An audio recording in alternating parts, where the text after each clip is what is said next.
Ribuan santri ikut sholat Idul Adha di Ponpes Al Zaitun, jemaah perempuan sejajar dengan laki-laki.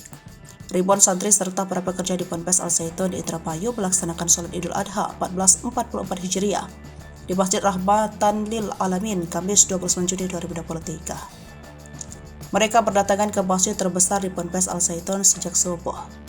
Gembah takbir, tahmid, dan tahlil dikumandangkan oleh seluruh jemaah. Panji Gumilang bertindak sebagai imam dan khotib dalam pelaksanaan sholat di Ponpes yang berlokasi di Kecamatan Gantar, Kabupaten Indramayu. Dari unggahan Instagram Terang Media terlihat di belakang Panji Gumilang ada dua orang pria berdiri layaknya pengawal. Jemaah yang menunaikan sholat berjarak sekitar 1 meter. Tampak juga perempuan dan laki-laki berbaris sejajar, terlihat kursi yang diletakkan di sebelah kanan untuk masing-masing jemaah. Sementara itu pelaksanaan sholat Id umumnya tidak seperti Al Zaitun. Para jemaah berbaris rapat tanpa jarak dan jemaah perempuan berada di belakang barisan laki-laki dan tidak sejajar dengan jemaah laki-laki. Selain itu umumnya menjadi seorang imam akan berdiri sendiri di depan tanpa ada pengawal di belakang.